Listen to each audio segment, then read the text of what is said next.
Hello friends, പതിപോലെ ഞാനും ഒപ്പം ചൂണ്ടിടാൻ വന്നു. കുറച്ച് 5-6 അണ്ടികൾ കിട്ടി. അത് ഞാൻ നിങ്ങൾക്ക് കാണിച്ചു തരാം. ഞങ്ങൾ ചൂണ്ടിടുന്നത് ഇപ്പം ഇവിടെയാണ്, അങ്ങ് അറ്റമാണ് ഞങ്ങൾ ഇട്ടുകൊണ്ടിരുന്നത്. സോറി, അണ്ടികളിനെ കാണിച്ചു തരാം.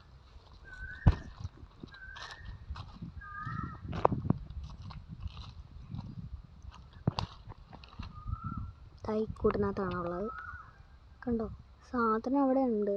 ചിലപ്പോൾ വീഡിയോയിൽ നിങ്ങൾക്ക് കാണാൻ പറ്റത്തില്ലായിരിക്കും, വെയിലാണ്.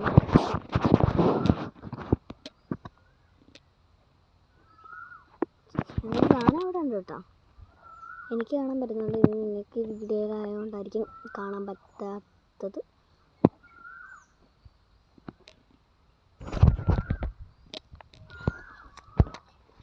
അപ്പോൾ ഗൈസ്, നല്ല ഐഡിയ കേട്ടോ ഗൈസ്. ഇപ്പം എനിക്ക് സബ്സ്ക്രൈബ് കുറച്ചാണ്, എന്നാലും ഇനി ഇതുപോലത്തെ പുതിയ വീഡിയോ വേണമെങ്കിൽ നിങ്ങൾ എന്തായാലും സബ്സ്ക്രൈബ് ചെയ്യാൻ സപ്പോർട്ട് ചെയ്യുക. അപ്പോൾ എല്ലാവർക്കും ബൈ.